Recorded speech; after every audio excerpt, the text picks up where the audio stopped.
Si vous n'avez jamais vu de zélote dans l'évangile, parce que le véritable zélote, ce n'est pas notre frère Serge. Moi, je suis un premier zélote.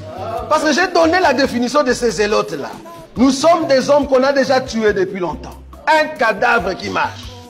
Que le Seigneur soit loué. Amen. Je dis voilà parce que c'est le dernier jour que je mets un point de vue pour cet enseignement sur le royaume de sacrificateur, le royaume de Melchisedec. Donc aujourd'hui, on va mettre un point de vue par rapport à cet enseignement et prochainement, un autre bien-aimé va monter pour nous donner la nourriture au temps convenable. Que Dieu soit loué. On a pris du temps avec cet enseignement, pourquoi pas, parce qu'il y avait tellement de questions. Bon, moi, je m'attendais plutôt à des questions concernant cet enseignement. Pourquoi? Parce que le vendredi, ces derniers temps, pour ceux qui ne savent pas, pour ceux qui n'étaient pas là, nous avons plus reçu des questions sur le mariage. Bon, que Dieu soit loué. Il y avait plus de questions sur le mariage, comment vivre le mariage, parce que ces derniers temps, il y a vraiment de sérieux problèmes dans nos couples et nous voulons que le Seigneur nous aide. C'est pour cela, vous qui n'êtes pas encore mariés, faites un effort de bien faire un choix. C'est très important. Donc ne faites pas l'erreur d'aller prendre un païen, donc vous allez souffrir pour rien. Prenez plutôt une personne qui craint le Seigneur, voilà, qui marche dans l'intégrité de la parole. Ça va vous aider, ça va aussi aider la personne et surtout vos enfants. C'est très important. Voilà, donc pour terminer cette dernière partie, aujourd'hui, nous allons parler l'après le millénium. Après le millénium, comme vous savez, dans notre enseignement, je ne pense pas que je serai trop long aujourd'hui. Il a été prévu que c'est le dernier jour, parce qu'on aura quand même un temps de prière pour de bien-aimés. Donc je veux vraiment être trop court, vu que c'est la dernière partie. Après le millénium, vous avez déjà compris que le royaume de Melchisedec, c'est un royaume, là je fais encore un rappel, c'est un royaume qui vient du ciel. Le royaume de Melchisedec ne vient pas de la terre, non. Ça vient du ciel. Ça vient de l'éternité. C'est-à-dire, dans l'éternité, quand nous parlons éternité, c'est-à-dire avant les temps. C'est-à-dire avant même que le monde soit, avant même que le monde fût, comme on dit, vouloir ou pas, le royaume existait déjà. Ce royaume existait en forme spirituelle, c'est-à-dire des choses qu'on ne voit pas. Et dans le monde spirituel là-bas, ils ont déjà de l'avance dans le monde spirituel. Alors qu'est-ce que Dieu va faire? Dieu va rentrer en arrière pour entrer dans les temps. C'est-à-dire, là où nous sommes aujourd'hui, comme je l'avais dit, en 2025, Dieu est déjà passé par ici. Dieu est déjà passé par ici. Il sait déjà comment les choses vont aller. Je vous avais montré que du temps d'Abraham, Dieu savait que Moïse devait venir pour faire sortir le peuple d'Israël. Entre Moïse et Abraham, il y avait à peu près 700 ans. Donc Dieu savait, à l'espace de 700 ans, qu'est-ce qui va arriver au peuple d'Israël. Vous imaginez? Parce que le peuple d'Israël a fait plus de 430 ans. Or, s'il faut calculer d'Abraham jusqu'à Joseph, à peu près 250, voire même 300 ans. Donc, à peu près 700 ans, Dieu savait qu'il y aura un Moïse qui va venir et faire sortir le peuple. Donc, Dieu est déjà passé. Donc, quand Abraham était né, Dieu est déjà passé là-bas. Il était déjà au temps de Moïse, donc 700 ans avant. Vous imaginez? Donc, ici en 2025, vouloir ou pas, Dieu est déjà passé par ici et il prépare son peuple à suivre les pas. Pourquoi il est passé par ici? Pour nous montrer comment marcher. Parce que Dieu doit nous montrer comment on doit le suivre. C'est-à-dire, il nous montre les pas. C'est à nous de le suivre. Or, une personne que toi tu dois suivre, c'est une personne qui est devant toi. C'est-à-dire, qui est déjà passé par là et toi tu suis le pas. Vous voyez? Donc, Dieu est déjà passé par ici. Ok. Donc, je vous ai dit que le royaume vient du ciel et Dieu va entrer dans les temps pour instaurer ce royaume sur la terre. Quel royaume? Le royaume de Melchisedec. Alors ça a commencé avec Adam. Dieu se révélait à Adam comme El Elion, c'est-à-dire le Dieu très haut, parce que tous les dieux étaient très bas. Merci. Les dieux très hauts, parce que tous les dieux étaient très bas. Alors les dieux qui étaient très hauts, c'était le créateur du ciel et de la terre. Dieu se révélait à Abraham, jusqu'au temps d'Abraham, pas Abraham, mais Abraham. Et du temps d'Abraham, c'est là-bas que le Melchisedec va venir pour dire, béni soit les dieux très hauts, qui t'a donné en fait la victoire contre tes ennemis. Et ce n'est qu'après, Dieu maintenant va se révéler à Abraham pour lui dire, voici je suis maintenant le Dieu tout-puissant. Ça va? Donc il se révèle comme le El Shaddai. Maintenant d'Abraham jusqu'à Moïse, depuis tout ce temps-là, 700 ans à peu près, Dieu était le El Shaddai, le Dieu tout-puissant. Pourquoi? Parce que les autres n'étaient pas des tout-puissants. Ils étaient des puissants, oui, mais pas les tout-puissants. Mais Dieu seul était le tout-puissant. Et arrivé maintenant à Moïse, Dieu dit, ben écoute, je me suis révélé à Abraham comme El Shaddai, mais à toi je te donne maintenant mon nom. Mon nom c'est je suis. Donc s'il dit je suis dans le présent, en réalité il est déjà passé par là, il connaît tout dans le présent. C'est comme ça qu'il a donné le nom de je suis. Donc tout ce que vous allez faire, je suis déjà là-bas, donc je suis déjà passé, je sais qu'est-ce qui va arriver. Et de Moïse jusqu'à Jésus, il fallait attendre la prophétie de Ésaïe chapitre 35, là où Ésaïe a dit, en ces temps-là, le Seigneur lui-même viendra pour vous sauver. Et les boiteux marcheront ainsi de suite, selon Ésaïe chapitre 35, le verset 4. Maintenant, quand Jésus est venu, les dieux qui étaient Jéhovah, Yahvé, Hachem, il est venu maintenant dans un corps, parce qu'il devait venir lui-même. Les dieux Jéhovah dans un corps pour sauver, il porte un nouveau nom. Le nom qu'il porte, c'est Yeshua. Vous voyez? Donc, Dieu, là-bas, il porte un autre nom, Yeshua.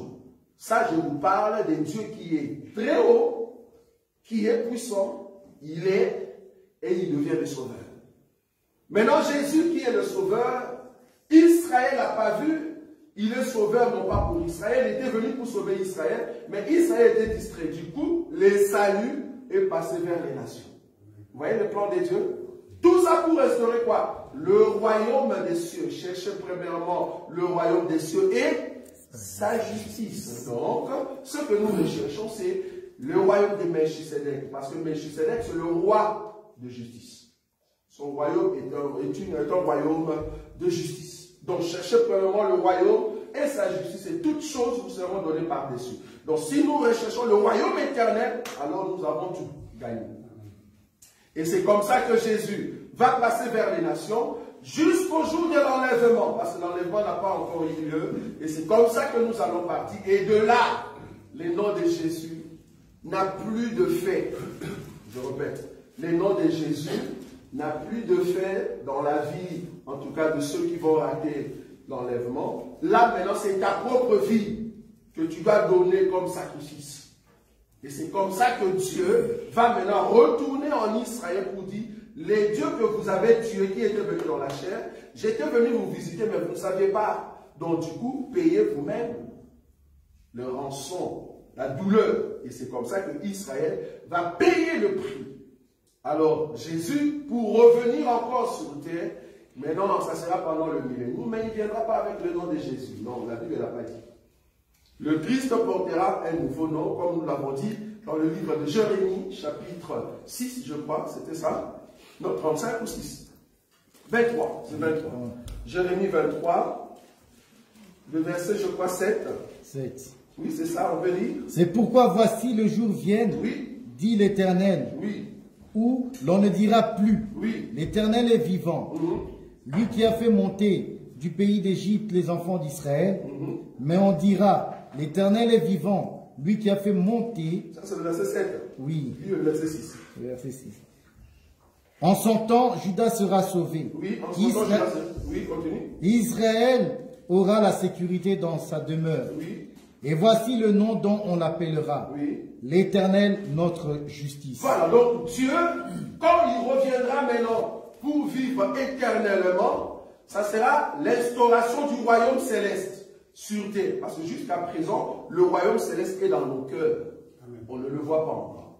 Pour le moment, on a encore le royaume de Belgique, royaume uni. Voilà, tous ce royaume-là, ils doivent descendre pour que le seul royaume puisse prôner au-dessus de tout le royaume. Donc, en ces temps-là, Jésus portera un nouveau nom. Je crois même dans l'Apocalypse, il a dit, mais ceux qui sont dans le royaume, on leur donnera le nouveau nom de l'Éternel. Donc le nouveau nom, ça ne sera pas Jésus. Il portera un nouveau nom. Son nom, ça sera la parole. Amen. Jéhovah Tzidkenu. Ça veut dire Dieu de la justice. Là maintenant, le royaume de la justice qui était céleste est venu s'installer sur terre. Okay. Mais ça, pendant combien de temps? Là, je fais que le rappel, parce que je le donne le jour. Pendant combien de temps? Pendant 1000 ans. Or, pendant 1000 ans, mais avant d'instaurer cela, il y a eu quand même de saleté. Pourquoi? Parce qu'il y avait un peuple qui avait attaqué Israël, et nous revenons, nous qui étions montés lors de l'enlèvement, nous revenons pour régner, mais il faut quand même expier la terre, c'est-à-dire nettoyer la saleté de cadavres, tout ça qui était venu contre Israël. Et c'est comme ça que les rescapés sont sauvés, et la Vierge folle et les 144 000 sont ressuscités. Nous tous, nous commençons notre royaume. 3 sortes de peuples, c'est ce que j'ai dit la fois passée. La Vierge sage, le ressuscité et le rescapé. Okay. Nous allons vivre pendant 1000 ans. Mais pendant 1000 ans, vouloir ou pas, ceux qui viennent du ciel, vu qu'ils ont vu Dieu face à face dans le ciel, leur corps est différent de tous les corps sur la terre. Ils ont un corps qui peut changer à tout moment. Un corps incorruptible, qui ne peut plus connaître en fait la mort, c'est fini. Mais cependant, à part la Vierge sage, il y a aussi le ressuscité. Ils sont morts ou elles sont morts comme étant humains, mais quand ils ressuscitent comme humains, mais sans péché, sans déformation. Pourquoi? Parce que le corps qui est sémé incorruptible, quand il ressuscite, donc qui est sémé corruptible, quand il ressuscite comment? Incorruptible. Donc du coup, ces gens-là vont rentrer en vie, mais avec leur forme. Si tu étais une femme, ben, tu reviens une femme. Si tu étais homme, tu reviens homme. Mais avec un corps, quand on dit incorruptible, cela veut dire un corps qui ne connaît plus de maladie pour mourir à 50 ans ou à 80 ans. Non, il y aura ce qu'on appelle la longévité. C'est-à-dire, le corps de ressuscité va durer très longtemps comme au temps d'Adam. C'est-à-dire, celui qui va mourir à 100 ans, on va dire, mais tu es mort jeune. Pourquoi? Donc, tu es mort jeune. Il faut attendre vers 800 ans. Là, on comprend. Tu vois, donc les gens vont rester longtemps sur la terre. Quels gens? Ceux qui sont du royaume, c'est-à-dire le ressuscité. Ou la Vierge folle et les autres. En tout cas, pas nous, pas moi. Moi, mon corps, je ne mourrai plus. Et le rescapé aussi. Mais dans le monde sur la terre, il y aura tout le monde normalement, mais on va les appeler les animaux, les incirconcis, le mécréant. Pourquoi? Parce qu'ils ont reçu la marque de la bête. Mais ils seront là avec nous, mais dans leur pays respectif. Ils sont obligés de venir regarder le ressuscité, c'est-à-dire Lazare. Vous voyez, je fais le rappel. Ils doivent venir voir Lazare qui était là. Et nous, en fait, donc Jésus qui est venu avec les disciples. C'est-à-dire ceux qui viennent du ciel. Comment est-ce qu'ils sont beaux?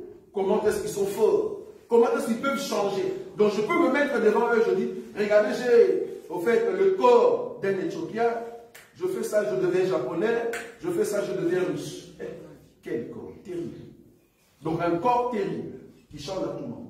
Donc ils viendront pour admirer ceux qui sont dans le royaume qu'on appelle Nouvelle Jérusalem.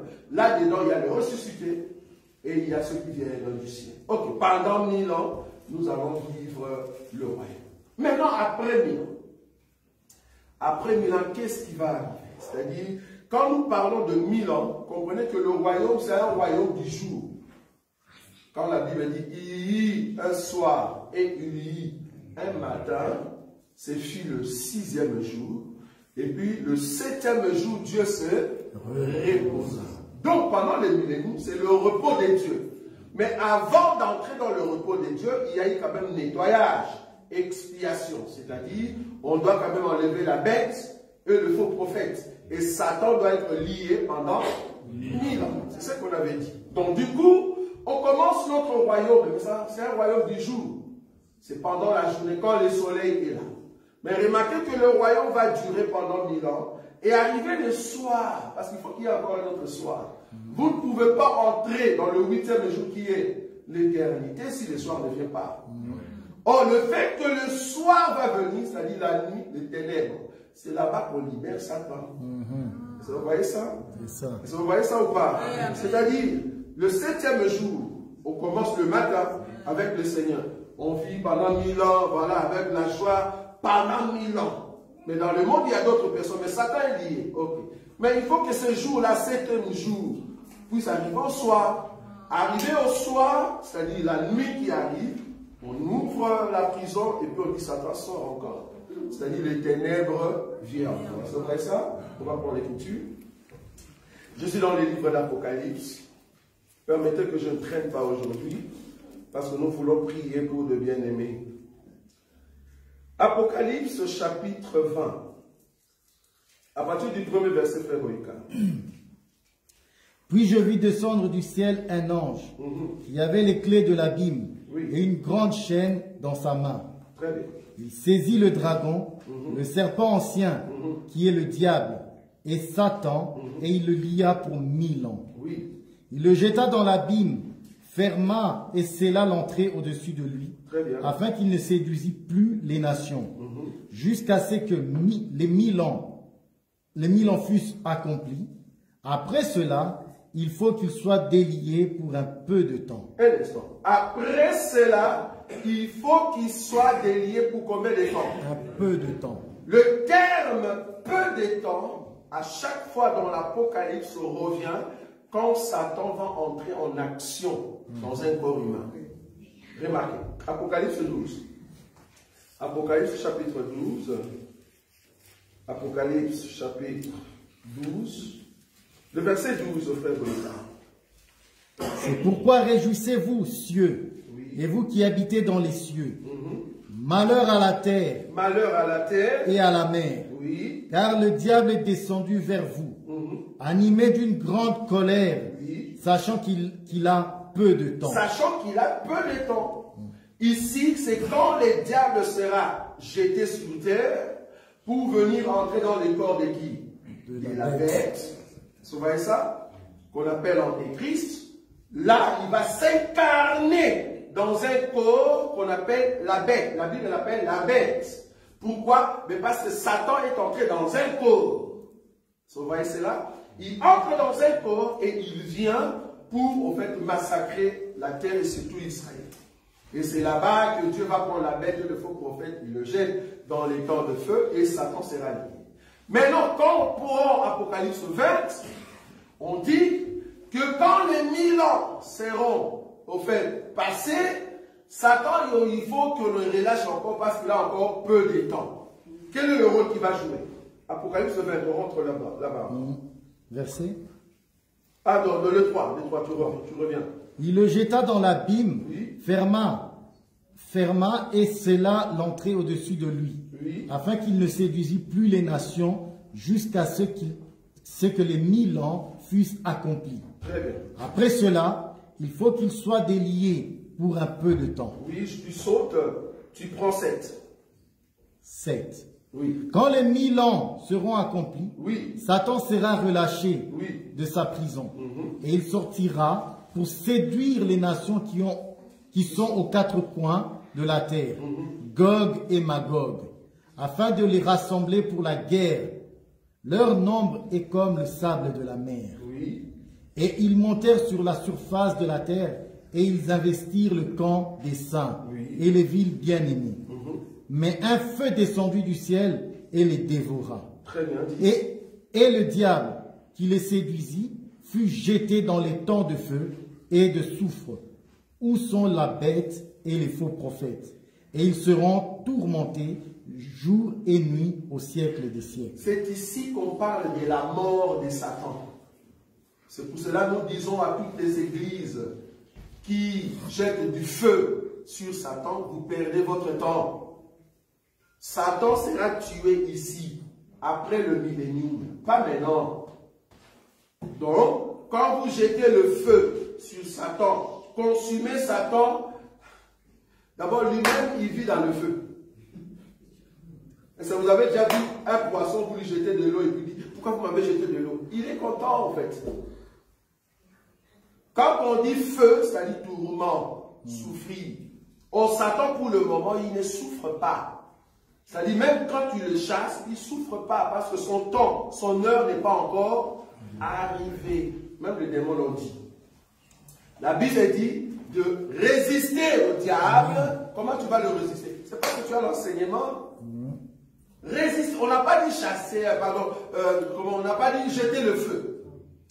On dit résister au diable et il fuira loin de vous. Les diables, pour qu'ils puissent fuir, c'est en résistant avec la parole. Même Jésus, il a résisté 3 fois avec la parole. Satan est venu, il dit, il est écrit. Il est écrit. Voilà, ça c'est résister. Tu as l'enseignement et tu résistes Satan. Mais par contre, les démons, oui, tu peux le chasser. Tu peux le chasser. Tu peux le chasser. Satan qui était dans le corps de Judas, tellement que Jésus-Christ l'a résisté pendant 3 ans, c'est à la 3e année, il était parti. Bien qu'il était parti, mais il est revenu même pour tuer encore le Seigneur. Bien qu'il était aussi dans les corps de Pierre, il est revenu pour tuer le Seigneur. Mais le Seigneur l'a résisté encore à la mort et le Seigneur l'a vaincu. Donc Satan est vaincu parce que tu résistes Satan par l'enseignement. Amen. On ne jette pas le feu sur Satan, s'il vous plaît. Il rigole. Et en plus, c'est un menteur. Quand il est dans un corps, il dit, je pars. C'est un menteur. Satan ne parle pas parce que tu l'as dit, je te jette le feu. Non. Il parle parce que la personne qui est possédée de Satan a l'enseignement. C'est comme ça que Satan parle. Sinon, il ne parle pas. Là où il n'y a pas l'enseignement, il est bien aménagé. Il reste là-bas, c'est sa maison. Il fuit parce qu'il y a l'enseignement. Donc, pendant le 1000 ans, nous serons calmes.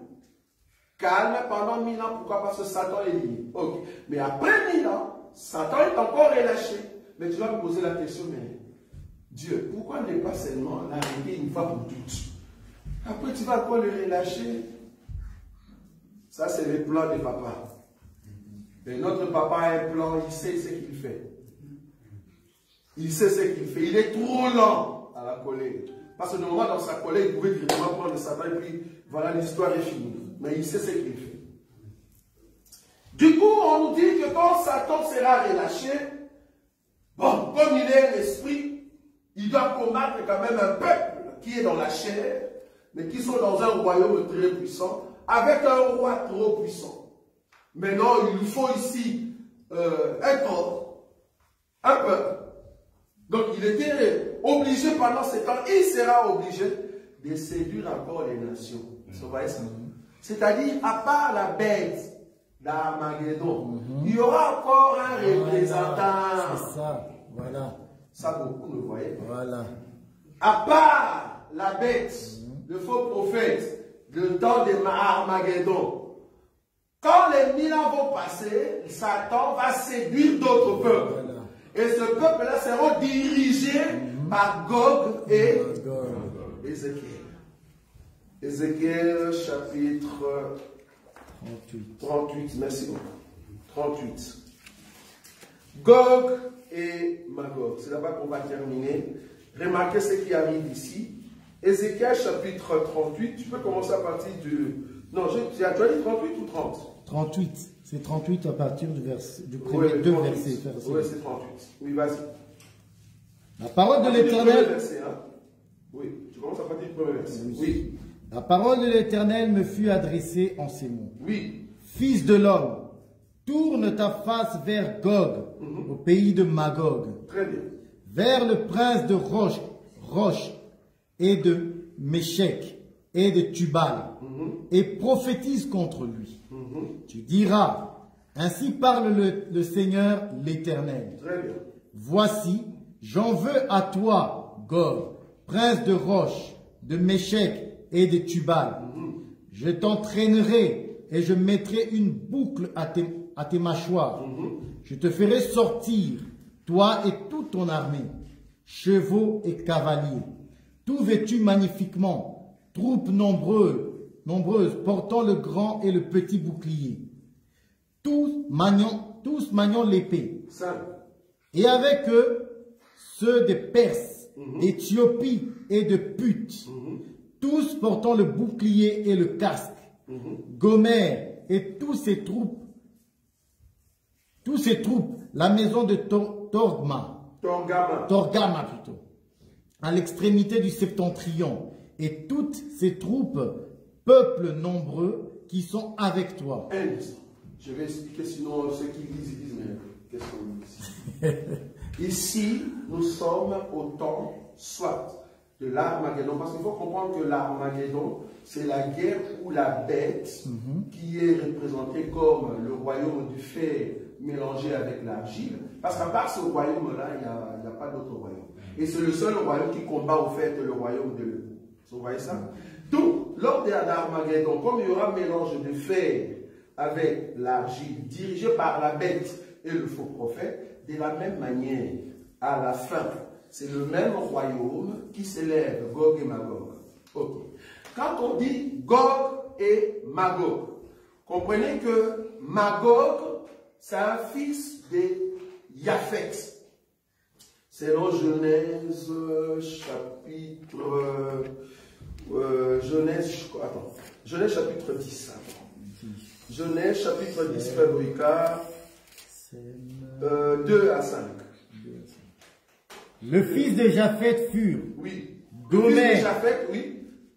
Les fils de Japhet furent. Oui. Gomère. Oui. Magog. Médaï. Oui. Javan. Madaï, je crois. Madaï. Oui. Javan. Oui. Tubal. Oui. Méchec. Oui. Et Tiras. Ici, on nous a cité le fils de Japhet. Or, Japhet, c'est le peuple qui ont occupé tout ce qui est l'Europe, tout ce qui est Moyen-Orient, voire même jusqu'en Chine, l'Asie. Ça, c'est les enfants de Japhet. Donc, quand on dit le fils de Japhet sont Gomère, comme on nous a dit même dans Ézéchiel, Gomère, ce sont des Turcs. Amen. Donc, les Turcs, la Turquie, vouloir ou pas, un jour, il va s'élever contre Israël. La Turquie. Pourquoi? Parce que le royaume qui est là pour le moment, les messieurs. Erdogan. Non, lui il a fui, non? Non, Erdogan. Ah, c'est lui qui est président. Erdogan. C'est lui qui est maintenant le président de la Turquie. C'est lui qui est là, il va au fait parti, parce que c'est lui qui est le méchant qui était parti en Russie là. Ah, ça c'est Bachar. Syrie, ça c'est la Syrie. Voilà, en fait, c'est son style de travail contre Israël, c'est ça qui doit revenir. C'est ça qui doit revenir. Donc la Turquie doit être contre Israël. Parce que Gomère, c'est la Turquie. Gomère, c'est la Turquie. Magog, c'est la Russie. Javan, c'est la Grèce, c'est l'Europe. Une partie de l'Europe. Bon, heureusement que la sœur Caroline n'est pas. Les Polonais, le Roumain, le Tchétchène. Vous voyez, Tchétchénie. Hein? La sœur Caroline n'est pas là. Bon, je ne pense pas que la sœur, elle est en ligne. Bon, elle sera avec nous. Mais le méchant va attaquer l'Israël. Donc, le Polonais, la Roumanie, Tchétchénie, Slovaquie, tout ce pays-là, qu'on appelle le pays des îles, Grèce, Chypre, ils vont se rallier avec la Russie. Vous voyez ça? Alors, la Russie ne va pas prendre seulement ceux des îles, il va aller prendre aussi Albanie, tout ce genre. Il va prendre aussi la Turquie, et à part la Turquie, il prend tout ce qui est Stan, vous voyez ça? Afghanistan, Papastan, Lipastan, Nikakestan, tous ces stans-là, Abariakostan, tout ça, les stans. Ils vont entrer parce que les stans sont le fils de Tubal. Vous voyez Tubal? Tout ça, ça forme Stanson. Mais le Tira et Meshtek, c'est la Chine, Corée, Inde, Philippines, tous ces gens-là. Donc la Russie va rassembler une partie de l'Europe, la Turquie, il prend Iran. Iran, c'est qui? Madaï. Le Mède. Vous voyez Madaï? Ça, c'est Iran, le Mède. Ça, c'est Iran. Donc, il prend l'Iran, il prend le Turc, il prend une partie de l'Europe, il prend le Stan, il prend l'Inde, il prend la Chine. Est-ce que vous voyez comment est-ce que c'est grand cette armée? Parce que la Bible dit qu'ils étaient tellement nombreux. Et ce n'est pas fini. Il vient prendre l'Éthiopie. C'est ce que la Bible dit là, Ézéchiel. C'est-à-dire l'Afrique. Une partie des Africains vient s'associer. Et ce n'est pas fini. Il prend encore Put. P-U-T-H. Put, c'est qui? La Libye, Tunisie, tout ça. Amen.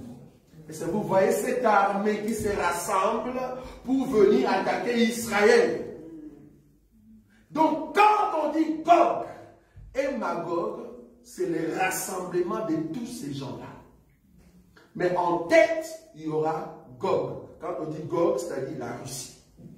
Donc, que ce soit lors d'Armageddon, que ce soit lors de Gog et Magog, vouloir ou pas, c'est ces royaumes-là qui vont se lever pour attaquer Israël. Et Satan va le soulever. Je suis désolé de vous dire, si ce pays-là va s'élever, c'est parce qu'ils vont combattre la religion du royaume. La religion de notre Seigneur, c'est-à-dire le Christ, et la religion qui sera mélangée pendant ces temps-là.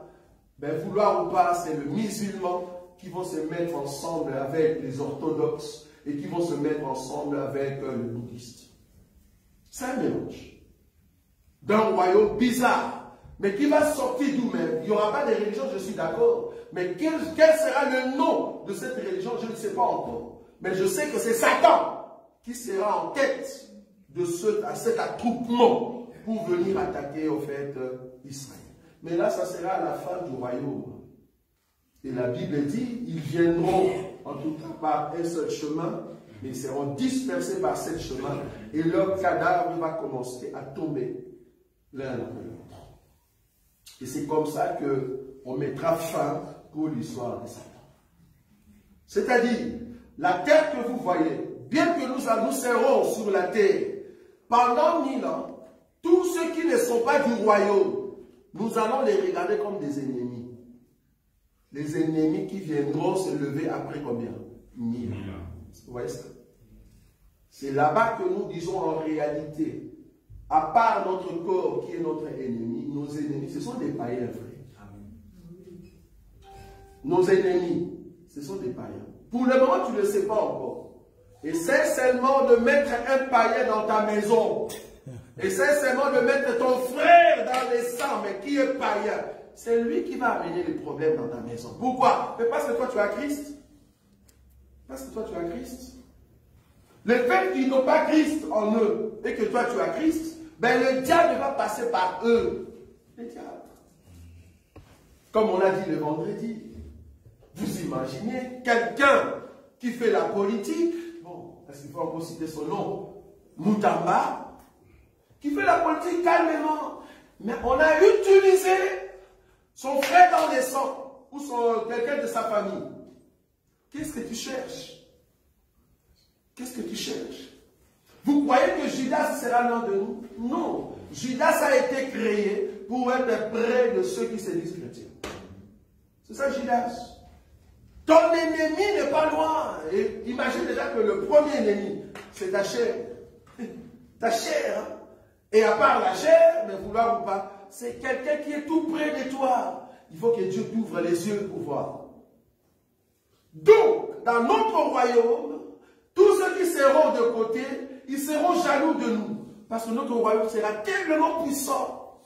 Bon, cette jalousie, je suis d'accord, ne sera pas animée au fait de Satan, vouloir ou pas, parce qu'ils n'auront pas le pouvoir sur nous, ils ne vont rien faire. Mais quand Satan sera délié au fait de la prison, vouloir ou pas, il viendra séduire seulement ceux qui sont des animaux. Les nations qui sont sur la terre. Ce sont eux qui vont se lever contre eux. Alors le Seigneur viendra au fait de le massacrer. Nous continuons dans Ézéchiel. Nous étions dans le verset 6. Verset 6. Gomer et tous ses troupes, oui. la maison de Togarma, à l'extérieur du septentrion, et tous ses troupes, peuples nombreux qui sont avec toi. Prépare-toi, tiens-toi prêt, toi et toute ta multitude assemblée autour de toi. Sois leur chef. Après bien des jours, tu seras à leur tête. Dans la suite des années, tu marcheras contre le pays dont les habitants échappés à l'épée auront été rassemblés d'entre plusieurs peuples. Qui est le pays dont les habitants ils ont échappé à l'épée? C'est quel pays? C'est Israël. C'est-à-dire le pays où il y a le rescapé. Vous voyez ça? Donc là, on parle d'Israël. C'est-à-dire nous sommes ici après les milléniums. Donc, Gog et Magog vient attaquer les pays qui étaient dans la tranquillité pendant 1000 ans. C'est-à-dire paix. Pendant 1000 ans. Tranquillité. Maintenant, ces gens-là, Dieu ici, la prophétie qu'il donne, ils viennent pour attaquer Israël. On est d'accord? Voilà. Oui. Retirés au milieu de peuple, ils seront tous en sécurité dans leur demeure. Ça, c'est Israël. Donc, c'est-à-dire nous. Tu seras comme une... Tu monteras, je crois. Tu monteras, tu t'avanceras comme une tempête. Tu seras comme une nuée qui va couvrir le pays. Pourquoi une nuée? Parce qu'ils seront nombreux. Le nombre, c'est donc, ils vont couvrir le pays, c'est-à-dire ils seront nombreux. Croyant que comme ils seront nombreux, ils vont vaincre Israël. Mais non, ils ne peuvent pas vaincre notre royaume. Et c'est tout que moi je serai là. Ce n'est pas possible. Moi je suis là, vous allez vaincre. Ce n'est pas possible. Moi je dis Dieu au ciel. Parce que notre royaume, l'armée qui vient du ciel, et vous allez combattre cette armée. Non, ce n'est pas possible. Oui. Toi et toutes tes troupes, et les nombreux peuples avec toi. 10. Ainsi parle le Seigneur, l'Éternel. En ce jour-là, des pensées s'élèveront dans ton cœur, et tu formeras des mauvais desseins. Tu diras, je monterai contre un pays ouvert. Je fondrai sur des hommes tranquilles. Des hommes tranquilles, c'est-à-dire la paix que nous avons pendant 1000 ans avec le Seigneur. En sécurité dans leur demeure. Très bien. Tous dans des habitations sans murailles. Il n'y a ni verrou ni porte. J'irai faire du butin et me livrer au pillage. Ça c'est Gog et Magog qui parlent, c'est-à-dire la Russie. Portez la main sur les ruines maintenant habitées, sur un peuple recueilli du milieu des nations, ayant des troupeaux et des propriétés, et occupant les lieux élevés du pays. Très bien. Séba et Dédan, les marchands de Tarsis, et tous leurs lionceaux diront, viens-tu pour faire du butin? Est-ce pour piller que tu rassembles ta multitude, pour emporter de l'argent et de l'or, pour prendre des troupeaux et des biens, pour faire un grand butin? C'est pourquoi prophétise, fils de l'homme, et dis à Gog. Dis à Gog, c'est-à-dire ici, Dieu parle à Gog, c'est-à-dire la Russie. Parce que c'est la Russie qui sera encore en tête. Il ne dit pas à Gomer, non. Il ne dit pas à Madaï, non. Il ne dit pas à Put ou Éthiopie. Il dit, dis à Gog. C'est-à-dire c'est Gog qui est encore en tête. Est-ce que vous voyez ça? C'est-à-dire c'est encore la Russie, oui. Qu'est-ce qu'il dit? Dis à Gog. Oui. Ainsi parle le Seigneur l'Éternel. Oui. Oui. Le jour où mon peuple d'Israël vivra en sécurité, tu le sauras. Très bien. Alors tu partiras de ton pays, des extrémités du septentrion, toi et de nombreux peuples avec toi, tous montés sur des chevaux, une grande multitude, une armée puissante. Donc ici, je ne sais pas si vous comprenez la prophétie. Dieu dit que les temps de la tranquillité prend fin et toi, pendant ces temps-là, toi, Gog, tu te lèves pour venir attaquer le pays qui était tranquille. Je ne sais pas si vous voyez ça. Or, quand est-ce qu'il y aura la tranquillité? Pendant 1000 ans. Je ne sais pas si vous voyez la prophétie. Pendant 1000 ans, il y aura la tranquillité. Mais là, Dieu... Mais non, Dieu... Ici, Dieu prophétise du temps d'Ézéchiel. Ézéchiel a vécu quand les monde n'était pas encore. Jésus n'était pas encore venu. Jean-Baptiste n'était pas encore venu. Ça dit plus de 3000 ans. Dieu prophétise déjà ce qui va arriver à la fin de notre millénium. C'est pour ça que je vous ai dit, Dieu est déjà passé ici. Donc même quand il y aura la guerre là, de Gog et Magog, Dieu est déjà là-bas. Dieu est déjà là-bas. Donc Dieu a l'avance de plus de 3000 ans. C'est-à-dire, si tu as peur de ne pas marcher avec Dieu, je le dis, tu ne comprends pas ton papa. Tu as un père qui est déjà passé par ici et qui ne peut pas au fait faire que tu puisses souffrir. Non. Il a tout préparé. C'est pour ça qu'il est passé par ici. Il t'a montré déjà le chemin, comment passer. Toi, maintenant, ce que tu dois faire, c'est juste suivre les pas là où il est passé. Et c'est comme ça que tu vas réussir. Il est passé par ici, frère. On continue pour terminer. Jusqu'à 16, on termine. Oui. Verset 16. Oui. Tu avanceras contre mon peuple Israël. 16. C'est 16, ok. Tu t'avanceras contre mon peuple d'Israël, oui, comme une nuée qui va couvrir le pays. Oui. Dans la suite des jours, je te ferai marcher contre mon pays. Je te ferai marcher. Donc c'est Dieu qui va permettre cela. Je ne sais pas si vous voyez ça. Mais pas pendant le millénium, pas pendant la journée, pas pendant que le soleil brille. Il faut que ce soit le soir, quand Satan sera délié. Quand Dieu est là, quand il règne, Satan ne règne pas.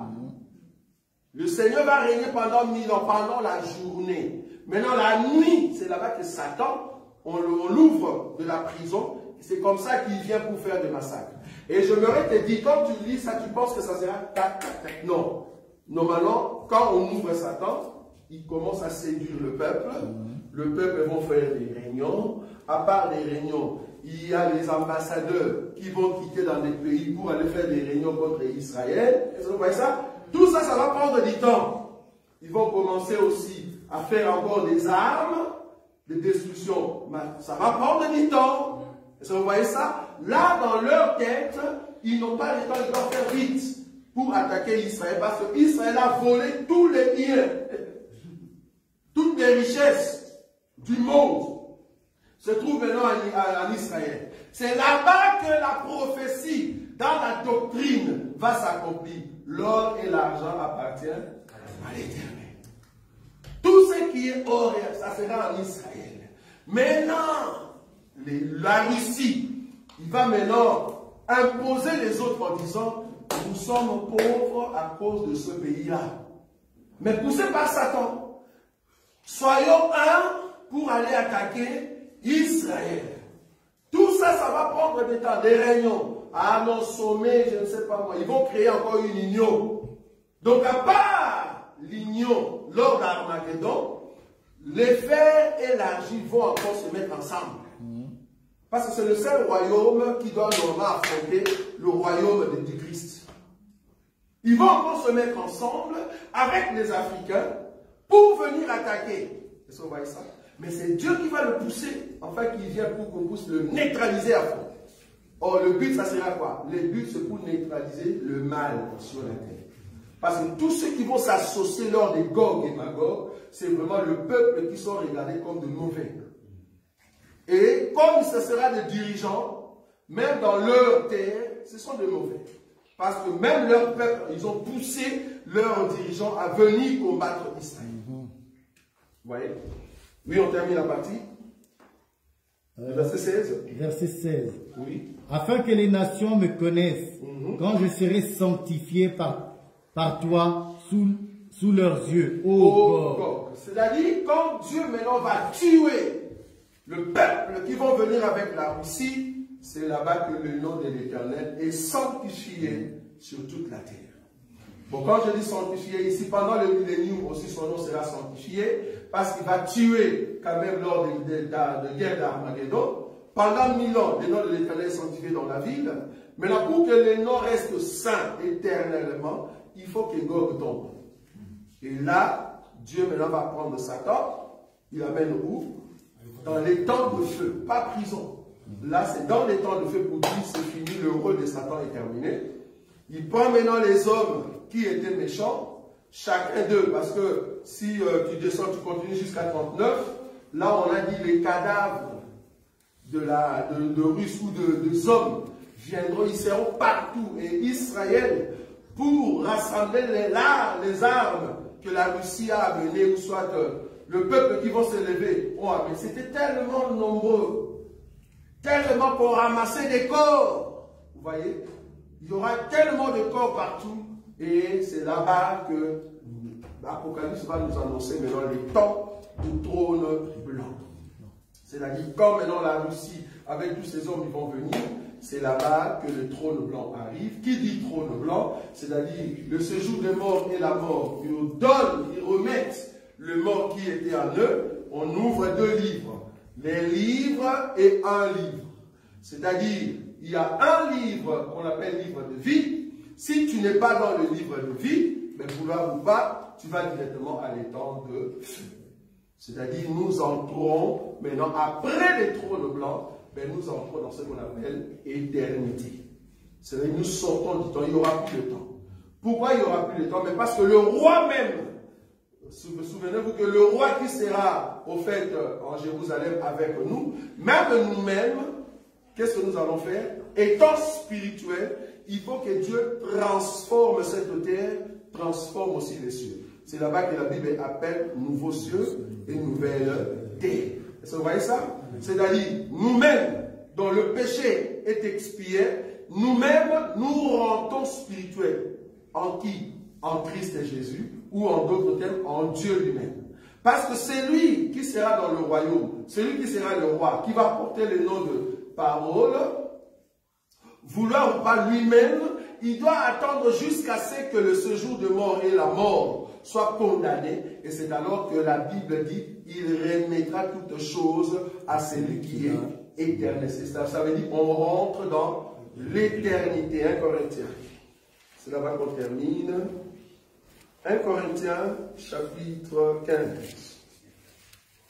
1 Corinthiens, chapitre 15. Le verset 21, frère Denis, rapidement. 1 Corinthiens, chapitre 15. Je lis au nom de Jésus-Christ. Oui. Car puisque la mort est venue par un homme, c'est aussi par un homme qu'est venue la résurrection des morts. Très bien. Et comme tous meurent en Adam, de même aussi tous revivront en Christ. Très bien. Mais chacun en son rang. Chacun en son rang. Christ comme prémisse. Oui. Et ceux qui appartiennent à Christ lors de son événement. Avènement. Ceux qui appartiennent à Christ, c'est la Vierge sage. On est d'accord? Donc Christ a d'abord été ressuscité pour ne plus mourir. Et ceux qui appartiennent à Christ lors de son avènement, eux aussi, ils ne mourront pas. Je ne sais pas si vous l'avez vu. Amen. Chacun en son rang d'abord au Christ, il ne mourra plus. Et après le Christ, il y aura maintenant la Vierge sage. Dès que tu es ressuscité, dès que tu prends le corps céleste, tu ne meurs plus. On est d'accord? On continue. Ensuite viendra la fin. Ensuite viendra la fin. Quand il remettra le royaume à celui qui est Dieu et Père. Ah, donc, parce que quelqu'un peut te prendre dans un débat. Il dit, mais regarde ici. Tu ne vois pas qu'il y a aussi Christ, le Fils et le Père. Pourquoi on dit ici qu'il remettra? Tu ne vois pas qu'il y a des personnes. Pourquoi vous ne voulez pas la Trinité? Ils ne comprennent pas. Ils ne comprennent pas que quand Dieu prend la chair, prend un corps, celui qui est dans les corps reconnaît que celui qui est au ciel est Père. Le Fils. Mais c'est la même personne. Amen. Exode. Donc il y a beaucoup d'écritures. Exode. Exode combien? 33 ou 34? Ce sont des écritures que vous devez mémoriser. Moi, j'ai mémorisé ça. Comme ça, tu le frappes directement, la personne fuit devant toi. Exode 33. Frère Boïka. Exode 33, 18. Non, 18. Et puis, frère Béni prépare Exode 34 à partir de 5. Moïse dit, Oui. fais-moi voir ta gloire. Oui. L'Éternel répondit, Oui. je ferai passer devant toi toute ma bonté. Oui. Et je proclamerai devant toi le nom de l'Éternel. Qui a dit ça? Éternel. Qui a dit ça? C'est l'Éternel qui a dit ça? Qui va proclamer le nom de l'Éternel, oui ou non? Amen. Oui, continue. Je ferai grâce à qui je ferai grâce. Oui. Et miséricorde à qui je fais miséricorde. Oui. L'Éternel dit, tu ne pourras pas voir ma face, Oui. car l'homme ne peut me voir et vivre. Oui. L'Éternel dit, voici un lieu près de moi, tu te tiendras sur le rocher. Oui. Quand ma gloire passera, je te mettrai dans un creux du rocher. Oui. Et je te couvrirai de ma main oui. jusqu'à ce que j'ai passé. Très bien. 34. Là, c'est l'Éternel qui a dit, on est d'accord. L'Éternel a dit, quand je viendrai, toi, Moïse, tu ne peux pas voir ma face, mais tu me verras des dos. Pourquoi? Parce que je te mettrai dans un creux, je mets ma main. Mais quand tu me verras là-bas, par mon dos, qu'est-ce que je vais faire? Je vais proclamer les noms de l'Éternel. Ça, c'est l'Éternel qui dit. Donc l'Éternel dit, je vais proclamer quoi? Les noms de l'Éternel. Maintenant, nous voulons voir quand est-ce que l'Éternel proclame les noms de l'Éternel. Quand est-ce que l'Éternel prie l'Éternel? Vous voyez, il ne faut pas souffrir dans votre pensée. Quand est-ce que Dieu peut prier Dieu?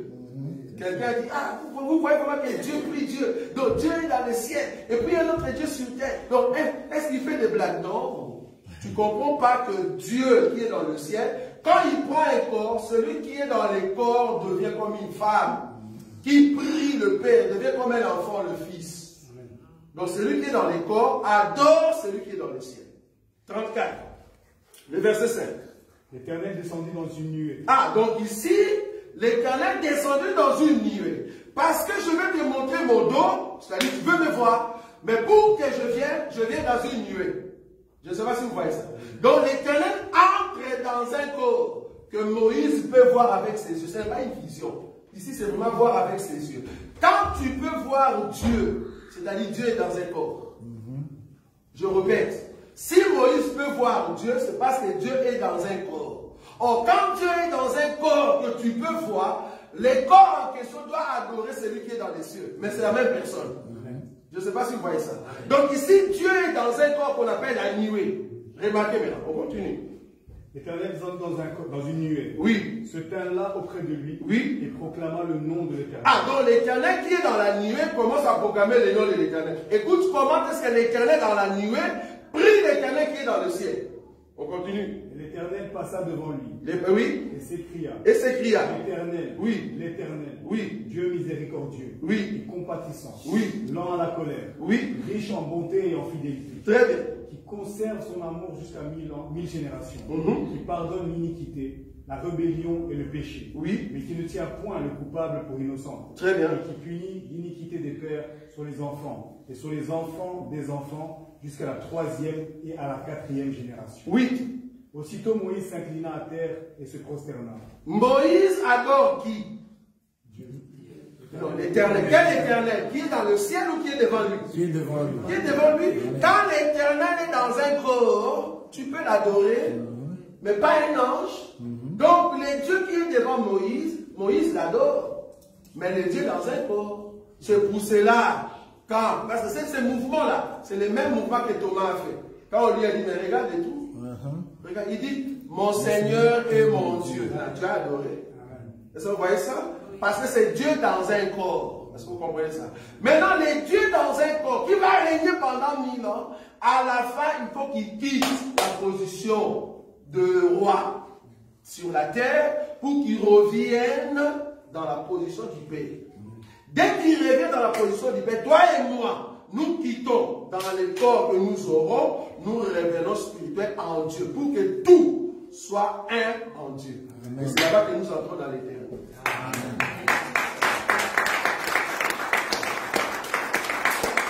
C'est là-bas que l'éternité commence et les méchants sont en fait exterminés. Qu'est-ce que je veux dire par rapport à cet enseignement Jéhovah au fait de Tzidkenu? Cet enseignement est pour toi. Toi qui, la Vierge sage, fais un effort, respecte la parole, mets en pratique la parole, fais de sorte que Dieu règne à chaque instant en toi. Fuis le péché. Crois que Dieu est déjà passé ici. C'est-à-dire, rien ne peut t'arriver parce que ton papa est déjà passé par ici. Maintenant, quand on nous dit que le Père, Dieu est avec nous, il est avec nous comme consolateur. C'est-à-dire, c'est son image, son esprit. Je ne sais pas si vous voyez ça. Aujourd'hui, nous avons l'esprit de Dieu. Oui ou non? Oui. Nous avons l'esprit de Dieu. l'image de Dieu avec nous, oui ou non? Mais où est son corps? Son corps est devant. Son image est avec nous. Mais son corps est déjà devant. Et ça, vous avez compris ou pas?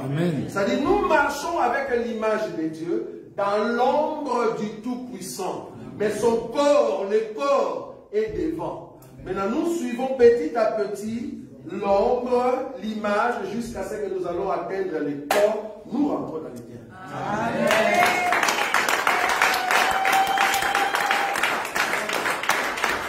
Tout ce qui marche avec l'ombre, vouloir ou pas, tu vas atteindre le corps. C'est pas que nous entrons, frère. Nous rentrons. Mais si tu es en dehors de l'ombre, tu es où? Tu n'as pas le Seigneur. En d'autres termes, si tu n'as pas le Saint-Esprit, tu ne verras pas les corps. C'est par le Saint-Esprit, l'image, que nous entrons dans les corps. C'est comme ça que nous allons voir aussi. Et tous ceux qui sont couverts par l'ombre du Tout-Puissant, je crois que c'est Psaume, c'est ça? 90. On peut lire ça et on termine cette écriture. Nous sommes debout dans la présence du Seigneur. Nous sommes debout. Psaume chapitre 90 ou 91? Celui qui demeure sous l'abri du Très-Haut. On peut lire ça? Celui qui demeure sous l'abri du Très-Haut repose à l'ombre du Tout-Puissant. Encore. Celui qui demeure sous l'abri du Très-Haut repose à l'ombre du Tout-Puissant. Est-ce qu'on peut répéter ça nous tous?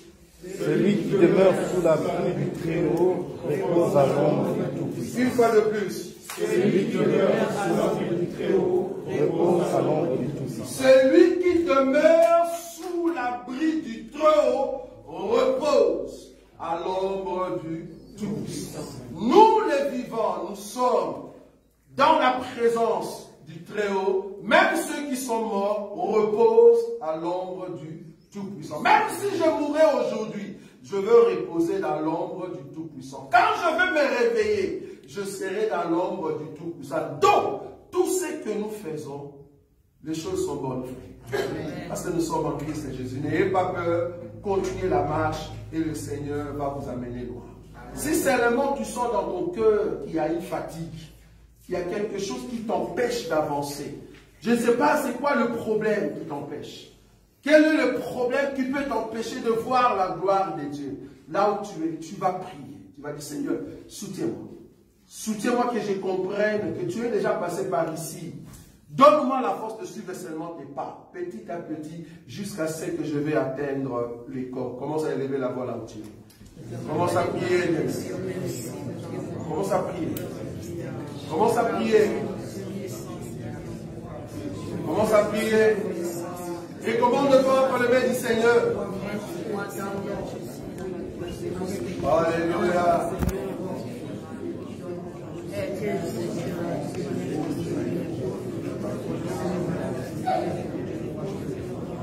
Oh Seigneur Jésus,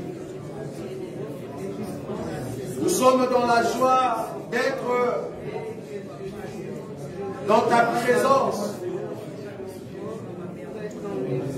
Nous demeurons sous l'abri du Très-Haut. Nous demeurons sous l'abri du Très-Haut. Nous voulons reposer à l'ombre du Tout-Puissant, afin de retrouver les corps, pour que nous puissions entrer dans l'éternité. Et Dieu grand et puissant. Nazakomata ngai, nazakomata ngai, nga nazakomata.